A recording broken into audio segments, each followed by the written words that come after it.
राधे कृष्णा आप सभी को। योगिनी एकादशी व्रत कथा। आषाढ़ मास के कृष्ण पक्ष की एकादशी योगिनी एकादशी कहलाती है। योगिनी एकादशी का उपवास रखने से समस्त पापों का नाश होता है तथा इस लोक में भोग और परलोक में मुक्ति मिलती है। महाभारत काल की बात है। एक बार धर्मराज युधिष्ठिर ने भगवान श्री कृष्ण से कहा, हे त्रिलोकीनाथ, मैंने ज्येष्ठ माह के शुक्ल पक्ष की निर्जला एकादशी की कथा सुनी। अब आप कृपा करके आषाढ़ माह के कृष्ण पक्ष की एकादशी की कथा सुनाइए।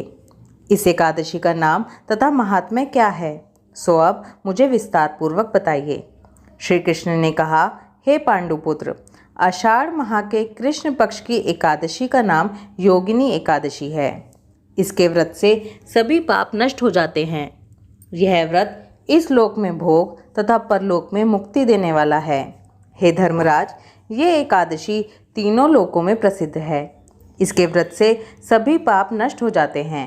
तुम्हें मैं पुराण में कही हुई कथा सुनाता हूँ, ध्यान पूर्वक श्रवण करो। कुबेर नाम का एक राजा अलकापुरी नाम की नगरी में राज्य करता था।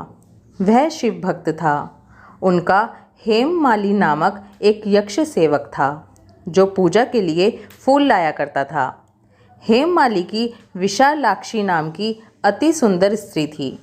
एक दिन वह मानसरोवर से पुष्प लेकर आया, किंतु कामासक्त होने के कारण पुष्पों को रखकर अपनी स्त्री के साथ रमण करने लगा। इस भोग विलास में दोपहर हो गई। हेममाली की राह देखते देखते जब राजा कुबेर को दोपहर हो गई तो उसने क्रोधपूर्वक अपने सेवकों को आज्ञा दी कि तुम लोग जाकर पता लगाओ कि हेममाली अभी तक पुष्प लेकर क्यों नहीं आया। जब सेवकों ने उसका पता लगा लिया तो राजा के पास जाकर बताया, हे राजन, वह हेममाली अपनी स्त्री के साथ रमण कर रहा है। इस बात को सुन राजा कुबेर ने हेममाली को बुलाने की आज्ञा दी। डर से कांपता हुआ हेममाली राजा के सामने उपस्थित हुआ। उसे देखकर कुबेर को अत्यंत क्रोध आया और उसके होंठ फड़फड़ाने लगे।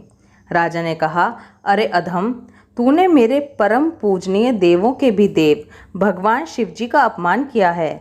मैं तुझे श्राप देता हूँ कि तू स्त्री के वियोग में तड़पे और मृत्यु लोक में जाकर कोढ़ी का जीवन व्यतीत करे। कुबेर के श्राप से वह उसी क्षण स्वर्ग से पृथ्वी पर आ गिरा और कोढ़ी हो गया। उसकी स्त्री भी उससे बिछड़ गई।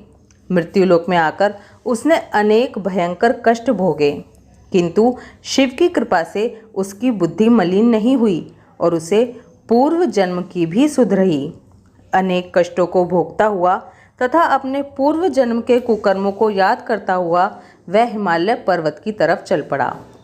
चलते चलते वह मार्कंडेय ऋषि के आश्रम में जा पहुंचा। वह ऋषि अत्यंत वृद्ध तपस्वी थे। वह दूसरे ब्रह्मा के समान प्रतीत हो रहे थे। उनका वह आश्रम ब्रह्मा की सभा के समान शोभा दे रहा था। ऋषि को देखकर हेममाली वहां गया और उन्हें प्रणाम करके उनके चरणों में गिर पड़ा।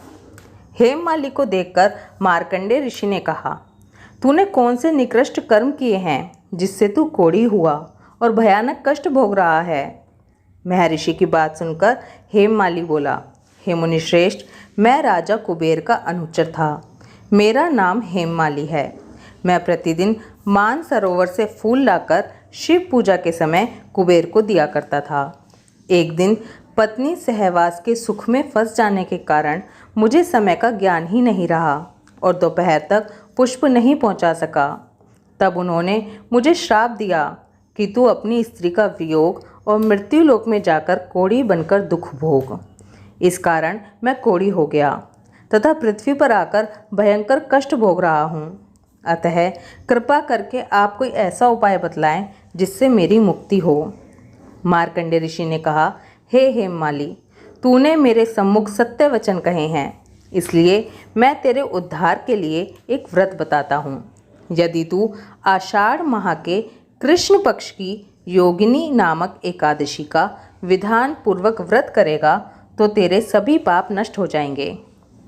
महर्षि के वचन सुन हेममाली अति प्रसन्न हुआ और उनके वचनों के अनुसार योगिनी एकादशी का विधान पूर्वक व्रत करने लगा।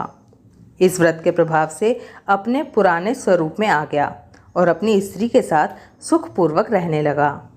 भगवान श्री कृष्ण ने कहा, हे राजन, इस योगिनी एकादशी की कथा का फल 88,000 ब्राह्मणों को भोजन कराने के बराबर है।